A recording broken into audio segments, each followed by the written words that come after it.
one of the producers or the AD called me and said, it's not a Dutch television program. It's actually Leon Schuster. He's pranking people, and we want someone to prank him. Would you be up for that? And I was like, hell yes, of course. Hy het op stel opgedaag om die rol te speel van is Helen Zille of Ellen Boesak. Dieselfde storie, net met iets anders wat agter gebeur. I was like, I need to be believably kind of stressed out when I arrive as well. So I was like, got the AD to call me, and I'm going to pretend like it's my wife, our dog's in the vet, it's going to cost a lot of money, it's like high stakes. Terwyl hulle sy mikrofoon en sy goed aansit, sê hy, yes, I'm feeling so down today, en hy begin huil.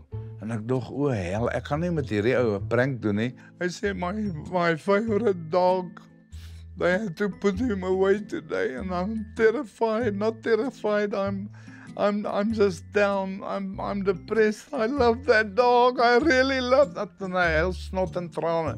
He immediately was like, guys, I think this guy's, I don't know if this interview is going to work, because he's very stressed, and the producers like pushed him on. Hoe nader ons aan die gag kom, hoe meer huil Rob. En ek besluit, ek kan nie dit doen nie. Maar uiteindelik, toe sê ek, okay, ek gaan dit op 'n sagter manier doen. Ja, ek praat met hom oor Suid-Afrika en hoe is die komedie in Suid-Afrika? Wat hou die mense van om te lag?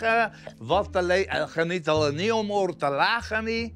Terwyl ons so aan kan kom, daai ou wat 'n laptop gesteel het van agteraf met 'n movie se spoed, hy breek die kombi se venster en ek hardloop na hom om dieselfde met hom te doen en hier kom Rob. Hy sla daai ou met geweld. Ek sê Rob, no. Wat die f doen jy, bro? Hè? No, man. Ja. You know, I was f***ing hijacked 2 months ago. Hey, man! I just flipped it. I completely lost it, because I'm now been triggered about my experiences with crime.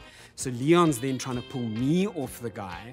Then he's like, Robbie, it's Leon, it's a movie. It's Leon Schuster, Robbie. What? It's Leon Schuster. What? It's a joke. You know Leon Schuster? It's a joke. I'm sorry, my mom. You, man.